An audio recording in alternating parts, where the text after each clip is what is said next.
queridos irmãos, que a paz do Senhor nos envolva a todos nesta noite.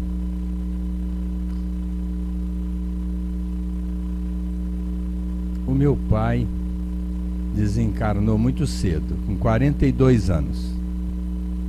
À época, eu tinha apenas 1 ano de idade. E minha mãe ficou viúva com 5 filhos. 2 mulheres e 3 homens. Uma delas desencarnou ainda muito cedo e a outra se casou, desencarnou logo em seguida e deixou um casal de sobrinhos. Eu e mais 2 irmãos tivemos cada um 4 filhos, de tal forma que, somando dos meus pais para cá, a minha família congrega cerca de 50 pessoas.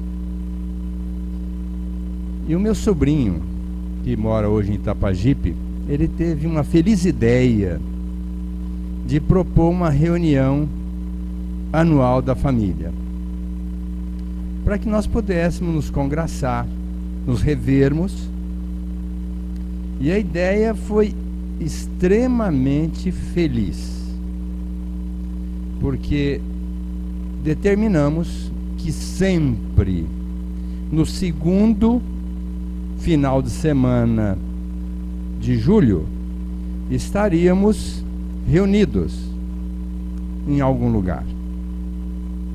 Estivemos em Itapajipe, na minha terra, em Goiânia, estivemos 2 vezes aqui, de tal forma que nesse penúltimo final de semana nós nos reunimos numa chácara, sexta, sábado e domingo, pela 4ª vez. Talvez vocês estejam pensando, meu Deus, o que o Aguinaldo quer falar com essa história da família dele? Eu quero apenas dizer que existe um terapeuta de família chamado Gibson Monteiro que disse o seguinte: quem não consegue valorizar a essência da família não consegue compreender o verdadeiro sentido da sua própria vida. Então, deduzimos que a nossa vida tem sentido na medida em que a gente valoriza e essencializa a nossa família. E eu falava com a minha instrumentadora, que eu amo de paixão, que já trabalha comigo há 25 anos, e por gratidão eu a quero muito bem. E eu falava com ela dessa reunião, e ela me disse: pois então, doutor Aguinaldo, eu também tive uma reunião com a minha família. E eu disse: que legal. E vocês reúnem todo ano? Não, doutor, só reunimos uma vez, deu uma briga tão grande que nós não reunimos mais. Aí eu disse: mas olha, essa reunião que nós nos propusemos a fazer foi exatamente para fazer com que a família se unisse, procurasse estreitar mais os laços de amizade, porque talvez na primeira reunião dá briga, eu disse para ela, mas na segunda só uma discussão, na terceira só um pouquinho de crítica, na 4ª talvez o pessoal já esteja um pouco envergonhado, dominado pela maioria que ama verdadeiramente os demais e não vão brigar. Então faça um convite para a sua família voltar a se reunir, porque eu acho que isso é muito interessante. As crianças formam um grupo, os adolescentes outro grupo, os adultos outro grupo, mas no final está todo mundo junto conversando, os mais velhos com os menores, os adolescentes com os adultos jovens, e fica uma coisa muito interessante. Quero crer que nós vamos desencarnar e vamos estar sempre fortalecendo na figura dos mais jovens essa reunião de família. Por isso que eu trago essa sugestão para vocês. Uma vez por ano, tentem reunir a família. Porque, segundo o Emmanuel, é dentro da família que existe o chamado cadinho da reparação. Cadinho, se vocês não sabem, é aquele recipiente onde coloca o ouro e submete a 2000 graus para retirá-lo da ganga, para, vamos dizer assim, diluí-lo, até derretê-lo e fazer alguma coisa. Então, é ali dentro da família que esse calor tão grande vai fazer com que nós possamos extrair a essência da nossa condição espiritual.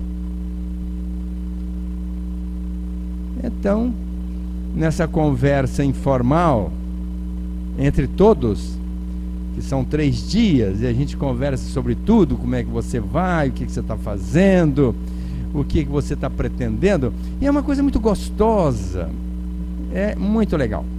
E o meu sobrinho chegou para mim e disse assim: tio, dentre todas as situações difíceis que você já enfrentou, qual a mais difícil que você pôde experimentar? Eu fiz uma viagem no tempo, logicamente, porque tantas situações, eu saí de casa com 7 anos, e posso dizer que experimentei quase todas as agruras imagináveis, mas eu disse para ele: olha, isso tudo eu consegui superar.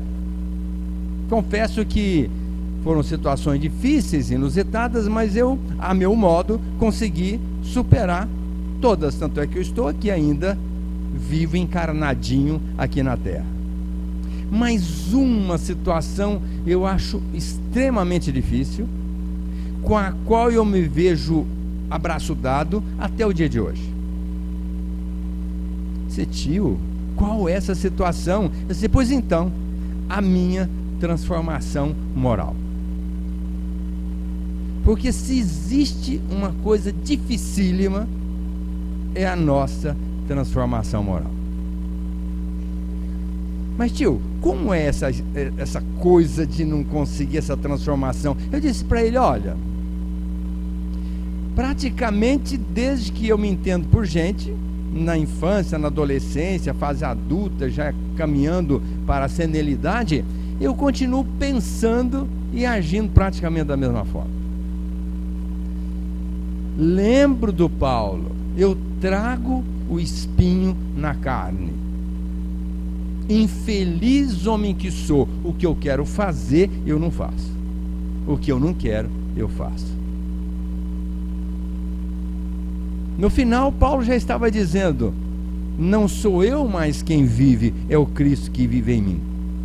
Mas em se tratando do Paulo, eu estou mais para o homem velho, cheio de casca e escama, do que para o homem jovem, como ele fez referência, livre das escamas, já vivendo com Jesus no coração. E tanto é verdade que um dia os discípulos perguntaram para Jesus: Senhor, o que é mais difícil na vida? E qual a aquisição mais difícil? Jesus disse assim: olha, o que eu acabei de experienciar aqui com vocês. Porque Jesus fez uma série de considerações e eles todos estavam ali dizendo: mas isso é impossível, Senhor. Não, mas isso aí não pode. E começou a contestar. E Jesus silenciou diante da contestação, até que o João, mais ligado ao Cristo, perguntou de novo: mas Senhor, o que é mais difícil aqui para nós outros na terra? Aí o Cristo disse o que nós acabamos de verificar aqui: ajudar em silêncio, dar sem pedir, entender sem reclamar e amar sem críticas. E a aquisição mais difícil é a paciência. Então eu pude verificar que as coisas não mudaram de lá para cá. Continua difícil a nossa transformação moral.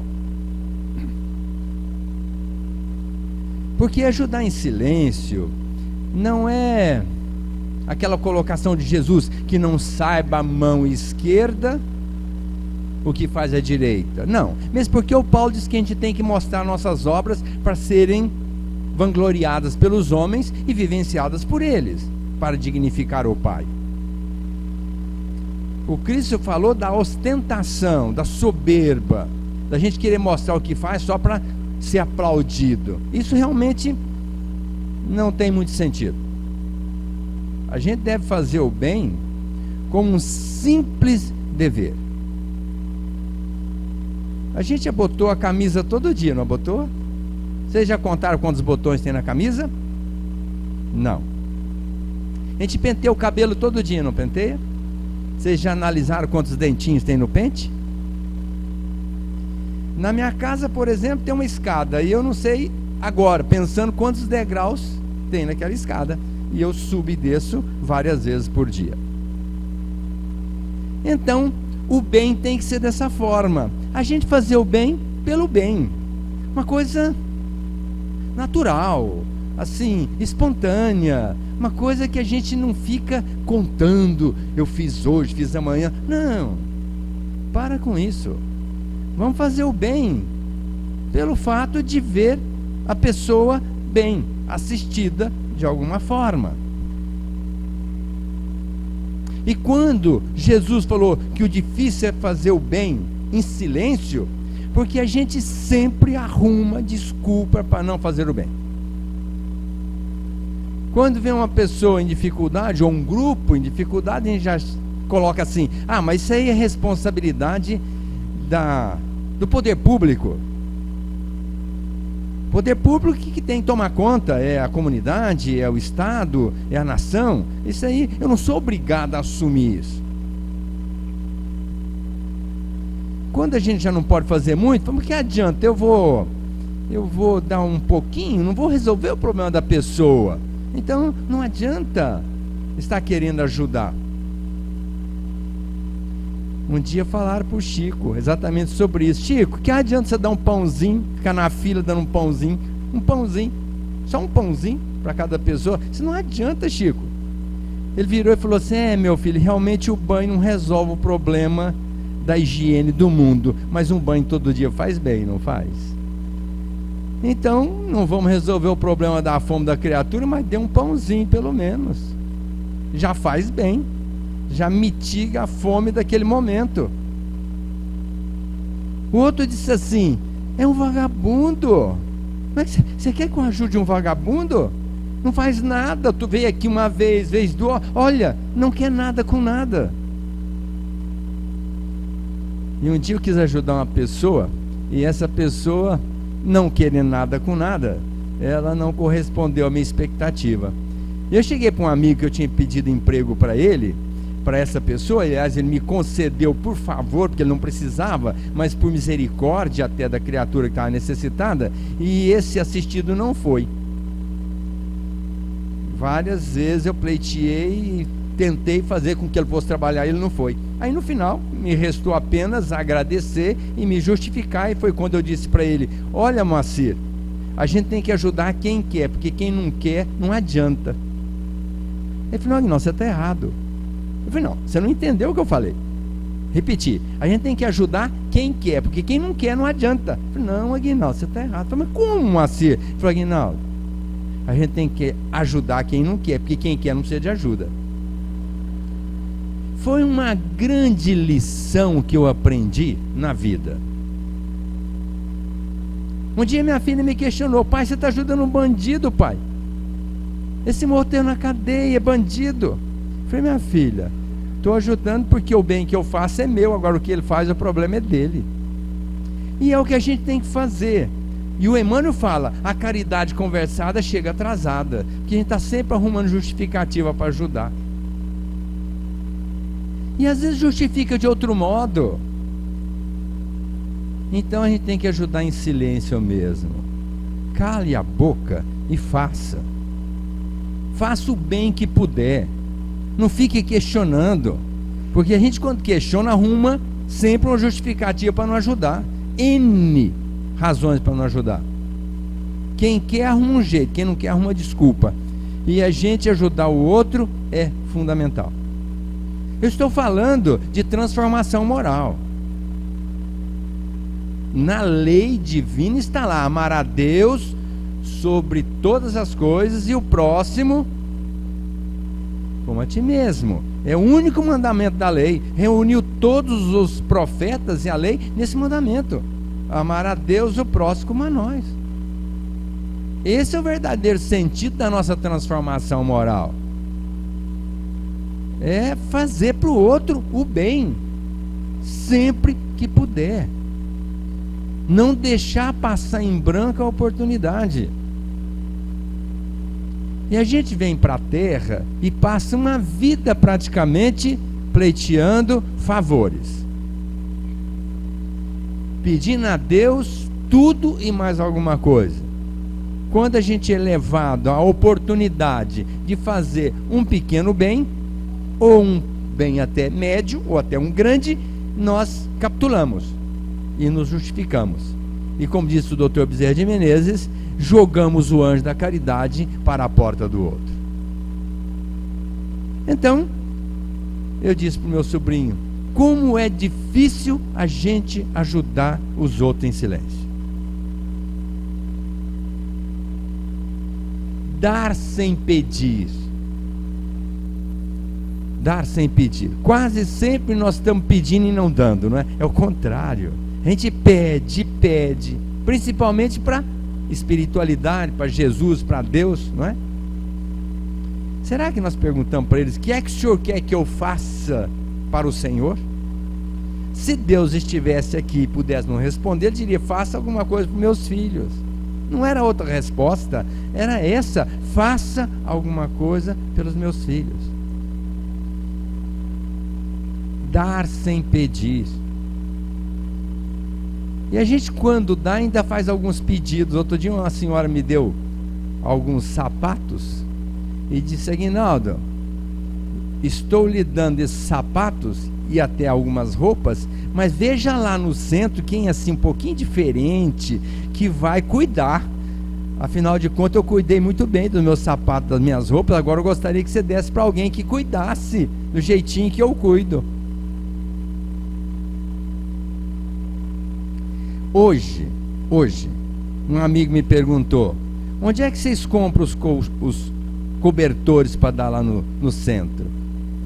Eu disse para ele: quem compra o Daí, o Frigo, eles já têm um esquema montado. Eu não sei se tem o nome de uma casa aqui em Rio Preto, que outrora nós comprávamos lá. Aí um outro, olha como a coisa é complicada.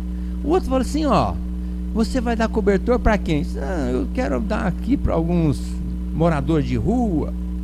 Ele falou: pois está aí. Você sabe que quando passa o frio, eles jogam o cobertor fora? Então, compre aquele bem barato, que é só no frio que eles vão usar, porque depois eles vão jogar fora e você vai gastar dinheiro à toa. Olha que raciocínio mais infeliz. Ele colocou aquilo como se fosse um absurdo jogar fora. Mas o morador de rua vai ficar andando com esse cobertor enrolado com ele, nesse calor nosso de Rio Preto? Não vai. O frio sim, ele vai enrolar e vai se proteger com todas as forças e mais alguma coisa. Mas passou o frio, não tenho dúvida, eles vão largar onde eles dormiram aquela noite. Não volta mais. Quem quiser que pegue, ou senão vai para o lixão. Agora nós vamos dar cobertor, esperando que ele vai, o morador de rua, lavar o cobertor, passar, comfort, colocar lá no armário e depois esperar o novo inverno e a gente economizar uns trocadinhos, porque o ano que vem, coitado daí, ele vai estar aqui subido nessa tribuna pedindo dinheiro para vocês para comprar cobertor de novo. E vocês vão dizer: meu Deus, mas todo ano? O que o Daí está fazendo com tanto cobertor? Dando para os moradores de rua, para deixarem onde bem entenderem. E para os nossos assistidos, que também vão fazer o que eles quiserem. Nós não estamos dando, esperando alguma coisa. apenas dando, sem pedir nada, nada. Quando fizerdes o bem, fazei-o em silêncio, muito embora o Pai já saiba de tudo, e vos recompensará. Olha, vamos fazer o bem pelo bem. E um detalhe, quando eu disse que não vamos contar os botõezinhos da camisa, é para não ficar enaltecendo. Olha, eu botuei a minha camisa, eu penteei meu cabelo, contei os botões e os dentinhos dos pentes, coisa nenhuma. Vamos fazer o bem pelo bem que nós podemos fazer, porque um detalhe, faz muito bem fazer o bem. Fizeram um estudo com pessoas muito bem resolvidas, de bem com a vida, plenas. Fizeram um estudo e perceberam que elas tinham uma única coisa em comum: todas elas faziam o bem pelo bem. Então, essa é a nossa temática. Vamos abraçar esta causa. Eu peguei uma revista internacional do Espiritismo e estava lendo. E lá tinha um site embaixo que eu fui consultar. Por quê? Porque um senhor aqui de Campo Grande, ele faz um trabalho voluntário na África. E lá ele constrói uma casa por R$1.800. Logicamente que é uma casa de barro para aquelas pessoas carentes da África. E uma criança, para ficar na escola, ela precisa pagar R$50 por mês para poder ir para a escola. Então eles fizeram um apelo que quem quisesse acessasse o site dessa ONG para colaborar para que aquelas crianças pudessem frequentar a escola. E eu pensei, meu Deus, R$50 por mês mantém uma criança na escola. Já me encarreguei de acessar o site e procurar fazer alguma coisa. Agora, a gente, ao invés de perceber essas possibilidades, a gente está ajudando de uma forma ou de outra, a gente fica encolhido, esperando as coisas acontecerem. E o nosso Francisco de Assis, é claro, é dando que se recebe. Não queiramos fazer em busca de uma recompensa, mas é natural. Ao fazer o bem, recebemos o bem de uma forma ou de outra. Fazendo o mal, recebe o mal.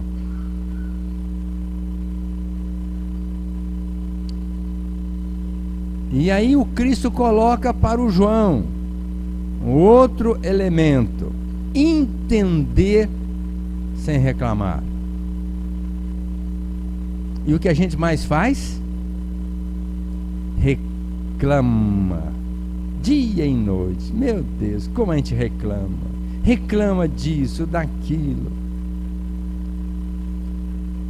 Tem criaturas que perdem um tempão através da internet para fazer considerações críticas menos elogiosas, até mentirosas, para estimular a intriga, o ódio, a maledicência entre as criaturas.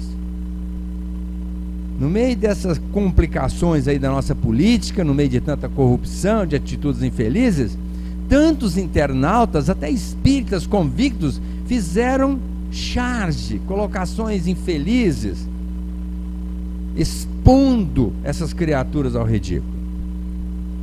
Nós podemos fazer algumas referências, uma análise, e não concordar com muitas atitudes que não tem nada a ver com a proposta crística, mas não expor publicamente as criaturas, porque Jesus foi enfático: na medida que medirdes, sereis medidos.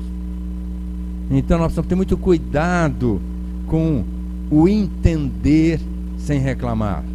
Vamos procurar entender. Cada criatura tem uma posição social, tem uma posição intelectiva, tem uma formação religiosa, tem uma condição peculiar no aspecto moral. Então vamos entender que jamais iremos fazer com que todos fiquem sintonizados na mesma proposta, na mesma filosofia, na mesma busca interior. Mas isso pouco importa. O que importa é que nós precisamos fazer esse trabalho da nossa transformação interior. E isso não se consegue do dia para a noite. Procure entender, principalmente dentro de casa. Oh, meu Deus, porque não é fácil. Conviver é muito difícil. Viver até é fácil. Basta um oxigêniozinho, comer uma manguinha, né? Um pedacinho de pão e estamos numa boa, vivendo, mas numa boa. Agora, conviver é muito complicado. E nós precisamos exercitar a nossa capacidade de entendimento para nós convivermos com as pessoas que estão ao nosso lado. Daí o Cristo colocar como último elemento difícil da nossa transformação, amar sem críticas. A gente, ao invés de amar sem crítica, a gente critica e não ama, não é? Porque o amor é a compreensão, a valorização e o respeito à outra pessoa. Essa é a definição de amor. Nós, quando compreendemos a pessoa, valorizamos a pessoa, porque todo mundo tem valor, e muito, e respeitamos essa pessoa, nós a amamos. Mas como é que a gente já não valoriza, já critica, não compreende que aquela pessoa é um mundo à parte, ela não vai ser igual a nós, ela não vai pensar igual a gente, ela não vai agir de conformidade com o nosso ponto de vista. E o que nós mais gostamos é de ser respeitados naquilo que a gente tem, até de coisa ruim. Porque quando alguém nos critica, dói. Não dói? Quando alguém fala assim, você, a gente chega até a ter um friozinho na barriga, né? Porque a crítica mostra exatamente as nossas falhas, os nossos defeitos, e que aliás também existem, são alguns. E o espinho da carne de Paulo continua sendo o espinho da minha carne, os meus defeitos, as minhas dificuldades, as minhas limitações, e que a gente tem que trabalhar diuturnamente. E sabe qual é o maior entrave para a gente resolver isso? Chama-se falta de fé. Literalmente, falta de fé. O Kardec dividiu os espíritas em 3 grupos: os espíritas teóricos, os espíritas verdadeiros e os espíritas duvidosos.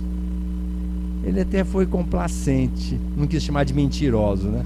Ele falou duvidosos, para não pesar muito na nossa balança espiritual.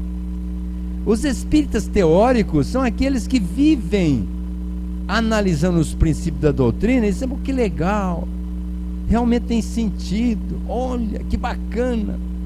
Mas da porta para fora não faz nada para viver aquilo. É um repeteco do dia a dia e não muda quase nada. O espírita verdadeiro, segundo Kardec, é aquele que sofreu uma transformação moral e combate tenazmente as más tendências. Ser espírita de verdade é essa criatura que já houve um trabalho feito consigo mesma, e essa criatura já modificou alguma coisa e continua combatendo tenazmente a má tendência.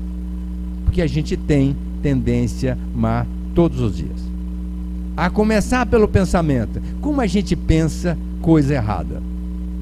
Quem não pensa coisa errada aqui, levanta a mão. Ainda bem que são honestos. A gente pensa cada barbaridade que não tem tamanho. A gente fala, a gente faz, e a gente fica perguntando, por quê? Você não conhece a doutrina espírita? Lógico que eu conheço. Pois então, você não conhece o Evangelho? Sim, lógico que eu conheço. Aliás, faço curso aqui no centro, conheço bastante de doutrina e Evangelho. Mas por que você continua criticando criticando a outra criatura? Por que você fica falando mal da outra? Por que ainda você é tão duro com aquela criatura? Por que você não perdoa aquela pessoa que te infelicitou? E a gente passa assim uma mãozada no rosto, tudo bem, é porque eu sou imperfeito, é porque eu sou, e se justifica, o que é pior, porque deveria dizer, não, eu realmente estou lutando, batalhando para conseguir vencer isso, mas não, a pessoa arruma uma desculpa e continua fazendo a mesma coisa, criticando, falando mal. E o que é pior, às vezes faz fuxico. Fuxico não é aquele negócio que prega aquele botãozinho no tecido, não, né? Porque tem fuxiqueira, que são aquelas costureiras que pregam o botãozinho, né? Aqui se chama fuxico. Mas não é esse que eu estou falando, não. É aquele fuxico mesmo. Colocar uma gasolinazinha na fogueira, né? Se tem ali uma brigazinha, já coloca um pouquinho mais de vento para coisa pegar fogo. Como tem gente fuxiqueiro, como gosta de falar mal dos outros e arrumar confusão, quando ele deveria ser pacificador. É a proposta de Jesus. Seja pacificador, coloque panos quentes, liga não, deixa para lá, é assim mesmo. É um estímulo para você perdoar, para você tolerar, para você crescer um pouco.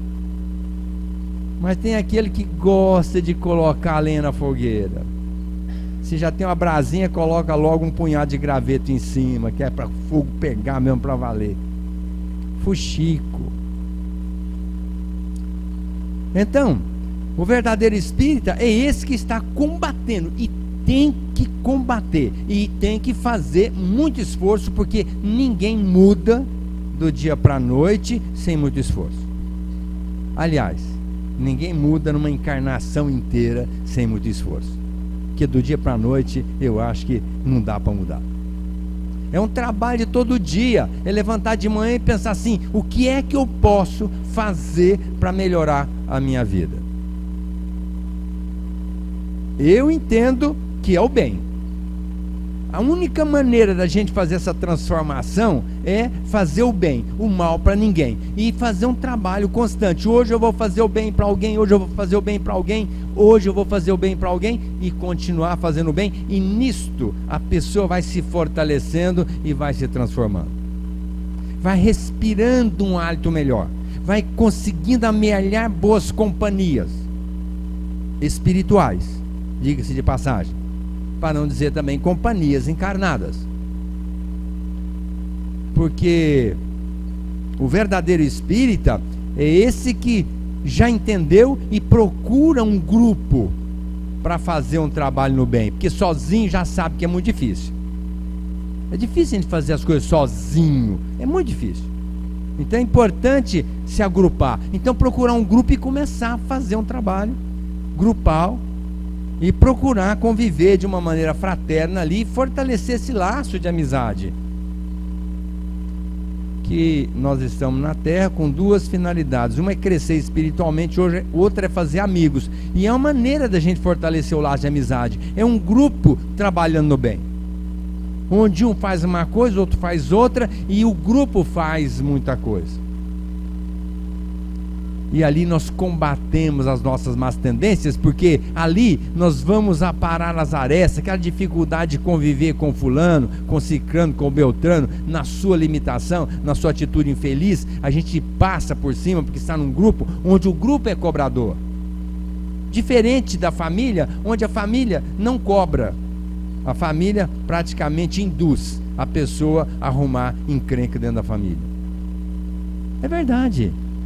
Se a coisa não vai bem dentro de casa, se você for conversar com o outro, ao invés do outro falar, não, deixa pra lá, liga não, coisa e tal, o outro é capaz de falar, você tem razão, é assim mesmo, e ainda é capaz de fomentar aquela discórdia.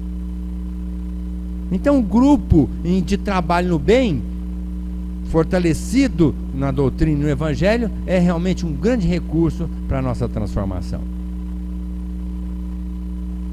E o Kardec se refere ao terceiro tipo de espírita, que é o espírita duvidoso, que é aquele que você não pode confiar. Você até espera um pouquinho, mas de repente você vê que a criatura não tem muita coisa para ofertar. É espírita porque frequenta a casa e às vezes até porque já lê um livro, mas faz até questão de dizer: não, eu não sou espírita. Olha, por que não é? Tem gente que fala: não, espírita é aquele não existe. Aquele que já tem uma auréola de santidade e que faz tudo certinho, é um exemplo, esqueça. Nós todos aqui somos farinha do mesmo saco, então no mesmo patamar, quase tudo igual. É só analisar cada um e ver onde tem as falhas. Todos nós, segundo Emmanuel, somos espíritos falidos e falíveis, portanto não somos grandes coisas, mas vamos enquadrar a nossa persona dentro dessa condição de verdadeiro espírita. Vamos trabalhar pela nossa transformação moral e combater a má tendência. Quando a gente perceber que nós gostamos de fazer aquilo que não é legal, vamos trabalhar para não fazer mais isso. E eu disse lá atrás, e o melhor caminho para não fazer a coisa errada é fazer o bem. Se tem alguém com quem a gente não afiniza, vamos começar a fazer o bem. Outro dia uma cliente foi consultar comigo e falou: Aguinaldo, como é que eu faço para conviver com uma pessoa que trabalha ao lado da minha mesa, noutra mesa, e eu não aguento nem olhar para ela? Eu falei assim: por quê? Não, porque ela é terrível. Pois então, começa a dar um presente para ela. Aguinaldo, mas dá presente para ela? Sim, lógico, começa a dar um presente. Ela gosta de batom, porque toda mulher gosta de batom, é muito raro não gostar, né? Leva um batonzinho para ela. Ela vai achar que você colocou pimenta na ponta, mas depois ela corta a pontinha e passa, vai ver que a pimentinha não aconteceu. Na próxima semana você leve uma flor para ela. Depois leva um livro e vai indo. Daqui a pouco não tem ninguém que resista uma dose de amor todo dia. Não tem. Aproxime dela. Faça o bem para ela. E vou te dar outra dica, falei para ela: ore por ela. Nós, quando oramos por uma criatura, nós criamos uma barreira imensa, impedindo que ela nos fira com os seus dardos mentais de animosidade contra nós. Estou falando de orar, de verdade. Orar por ela é um grande trunfo, é uma grande defesa que nós temos a nosso favor. Mas como orar por uma criatura dessa? Sim, lógico. Foi Jesus que disse isso. Orar pelos que nos perseguem e caluniam. Foi Jesus que disse isso. Então, como é importante a gente amar sem críticas. Vamos tentar nos aproximar dessas criaturas que têm uma certa animosidade contra nós. Nós temos que nos afinizar na lei do amor. Todo mundo. Por acaso existe família onde não tem aquela ovelhinha negra? Tem. Como tem o anjo tutelar ou o espírito protetor, tem sempre uma ovelhinha negra no meio. E é essa que a gente tem que tratar com carinho. É essa que nós temos que trazer pro redil. Então, quando tem uma reunião de família e tem aquele que é brigador, já começa a trabalhar antes da reunião o comportamento dessa pessoa, induzindo-a a agir de uma maneira diferente. Eu acho que isso funciona. E o Cristo colocou isso: reconciliai com o adversário enquanto estáis a caminho com ele. De outra forma sereis entregue ao juiz, oficial de justiça, e pagareis até o último ceitil. Se não afinizar nessa encarnação, vai ser na outra. Se não for na outra, vai ser na outra. E assim vai indo. Sofrimento, sofrimento, sofrimento. Se nós quisermos ficar isento de sofrimento, vamos praticar a lei de amor.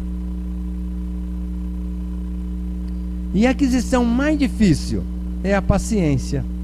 Como é difícil ter paciência, não é? Quem de vocês que numa fila, quando chegou assim, em penúltimo lugar, o último, aquele que seria primeiro atendido, já preste a ser atendido, não o último que já está sendo, aquele penúltimo lugarzinho. E olhou para trás e viu uma pessoa lá, assim, meu Deus, essa fila não anda, e coisa e tal. E chegou para essa pessoa e disse assim: fulano, eu estou de férias, vai lá no meu lugar, eu vou ficar no seu. Quem já fez isso aqui? Pô, é um bom exercício para paciência. Lógico que é. Quando vocês chegarem na fila, dá uma olhadinha para trás. Se vocês não estiverem com pressa, vê aquele que está assim, afobado, assim, demonstrando muita pressa, muita sofreguidão. Chega para ele: fulano, entra no meu lugar e eu vou ficar no seu. Não, não, por favor, estou de férias. Aí a fila está andando. Quando chegar no penúltimo lugar, olha para trás e vê de novo. Ué, por quê? Por que vocês estão dando risada? Não estão de férias? Estão com pressa? Não. Aí chega para aquele que está apressado: fulano, entra aqui no meu lugar. Não, por favor, eu estou de férias. Quem já fez isso? É um ato de caridade. Na grande maioria vai ser um tonto. Você acha? Demorou tanto para eu chegar lá, agora vou dar lugar para você, acha? Olha, está com calma, não está com pressa. O outro, coitado, não sabe o que fazer para que aquela filha ande depressa. Deu lugar para ele. Não precisa ser 2 vezes, não, uma já está bom. Se for pela segunda, vai ficar melhor ainda. Treinar a paciência. Quem que no trânsito, naquela fila, e o outro começa a dar a demonstração que quer entrar, e olha, não tem jeito, dá uma paradinha e fala assim: entra na minha frente. Olha que legal. Um carro na frente vai mudar alguma coisa? Para ele sim, talvez. Para a gente não muda nada. Quando ele está com pressa e sabe lá o que está fazendo, talvez tenha muita importância aquela entrada ali. Porque às vezes ele vai entrar ali, dali ele já vira para cá, e do lado de cá ele não pode virar, e ele vira e vai resolver um problema dele. Dá lugar para o outro, calma. Aqui na fila do passe,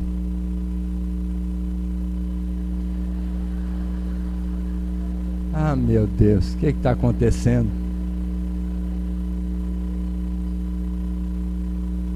A gente olha assim e vê quando ele está querendo assistir o jogo, né?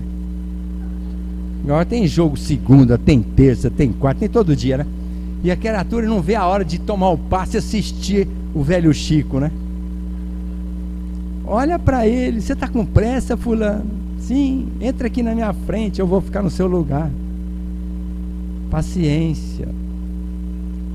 Tem gente que já está olhando de cara feia. Eu estou terminando, calma. Tenha paciência comigo também. Como é importante a paciência. Eu fico pensando o tanto que Deus tem paciência com a gente. Não tem bastante? Nós temos bilênios nas costas. A nossa origem tem mais de 1 bilhão de anos. Como ser humano racional, nós temos 600 mil anos. E somos esse trastezinho de gente que vocês estão vendo aqui. Não melhorou muito depois desses 600 anos. Já está andando de pé, já melhorou um pouco. Deus tem paciência conosco. E a gente não tem paciência com os outros. Tem que ter paciência. É um exercício de todo dia, toda hora. Andem com um livrinho debaixo do braço. Mulher tem bolsa, põe um livro na bolsa. Quando for para esperar em algum lugar, principalmente consultório médico, né? Que demora bastante. E você sabe que o doente chega lá no consultório com cara feia, né? Olha assim pra gente, fala: mas o que você estava fazendo aí que eu fiquei esperando lá fora 2 horas? Alguns falam, mal sabendo que quem entrou ali antes dessa criatura perdeu o filho, perdeu a esposa, perdeu não sei mais quem, está na pior que faz outro, pensando em se matar, e você tem que, numa hora, mudar a cabeça dessa pessoa, porque em 10 minutos não muda. É melhor nem começar. Não é, Regina? Regina é psiquiatra, está aqui me ouvindo. Ela sabe o quanto a gente tem que usar de esforço mental para mudar ali aquele comportamento da pessoa que está numa situação complicadíssima. Agora, quem está lá fora esperando deveria estar com um livro, e quando fosse chamada, que pena, a história está tão boa, né? Pode passar outro na minha frente. Eu estou acabando de ler o capítulo aqui, passa outro na minha frente. Tenho tempo, hoje a empregada está em casa, eu não tenho que voltar cedo, eu não estou trabalhando hoje, já reservei para só fazer a consulta. Pode até ir você, enquanto eu acabo de ler o livro. Paciência.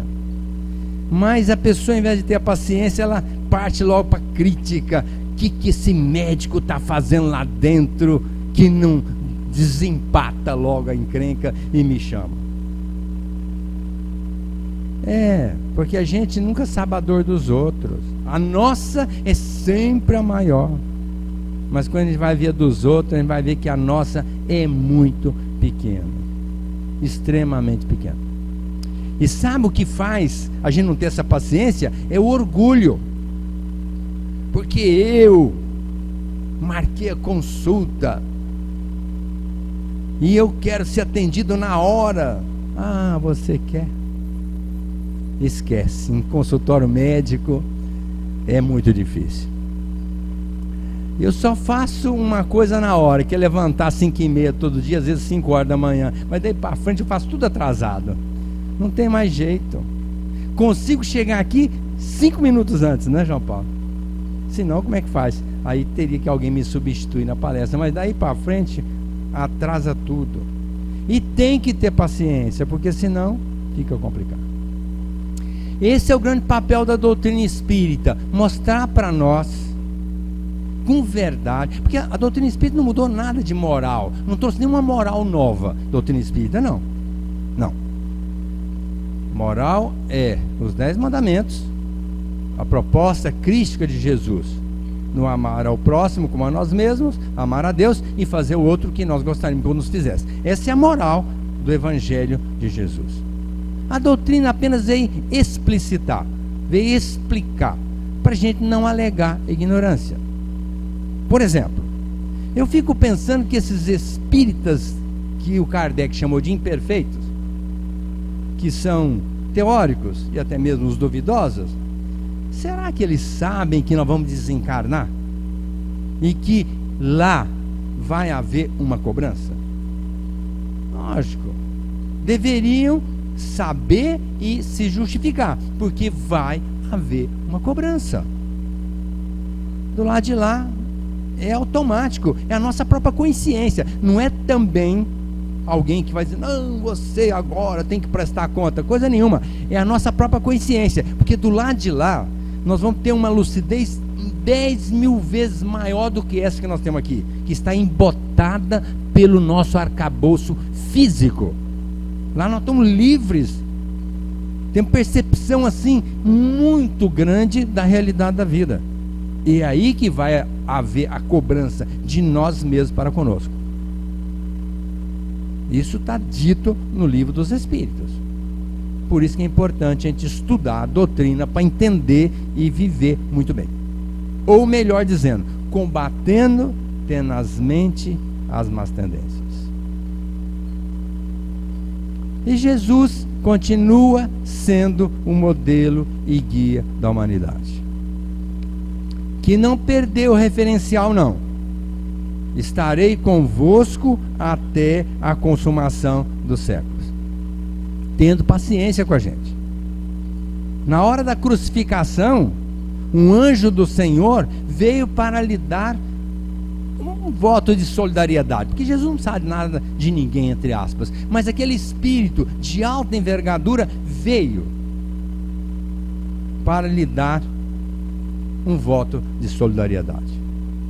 E ele disse: você quer me fazer um favor? Jesus dizendo àquele espírito: pois não, Senhor, Judas acaba de se matar. Vá e cuide dele. Olha, Jesus, no extremo momento da crucificação, ele ainda pensou no Judas, não pensou nele. E nós devemos procurar nos esquecer um pouco de nós. Ainda estamos muito voltados para nós mesmos. E por isso é que a gente continua esse poço de limitação. Vamos levantar todo dia de manhã e nos perguntar: o que é que eu posso fazer hoje de bem? Porque se nós fizermos bem todos os dias, certamente a nossa transformação virá mais rápido do que nós pensamos. E a doutrina espírita imortalizou essa promessa de Jesus, de estar sempre conosco, quando ele disse assim: eu não vos deixarei órfãos, disse o divino pastor, pois um outro Consolador enviarei para vós. Apoiados pela fé, no bordão da caridade, na calma ou na tempestade, jamais vos sentireis sós. Amando-vos uns aos outros como eu vos amei, e os atos que pratiquei, se praticardes também, em todas as vossas lutas, com coração vigilante, tereis o amparo constante dos benfeitores do além. Na pobreza ou na opulência, se tiverdes humildade, e se amardes a verdade como a vós mesmos vos amais, percebereis o Espírito Consolador a vos falar de amor, de entendimento e de paz. Ele estará convosco pelos séculos afora, recordando tudo o que agora aqui eu vos ensinei. Dará de mim testemunho às futuras gerações, relembrando em novas lições de Deus a suprema lei. Se em vossas fraquezas os sentirdes pequeninos, os meus mensageiros divinos vos darão ânimo e fé. E quando muitos falirem ao peso da iniquidade, vós, herdeiros da verdade, permanecereis de pé. E eu estarei sempre convosco, na luz dos meus mensageiros, vossos leais companheiros, na senda de amor e paz. Serão eles, na verdade, que em meu nome acenderão, dentro do vosso coração, os mais nobres ideais. Serão eles que, vindo dos altos espaços, recordaram os meus passos da manjedoura ao Tabor. Serão eles que, entre guerras e fome, exaltarão o meu nome na luz do Consolador. Assim se expressou, horas antes do Calvário, o sublime missionário crucificado na cruz. É por isso que agora, com humildade e amor, abraçando o Consolador, nós revivemos Jesus. Muita paz.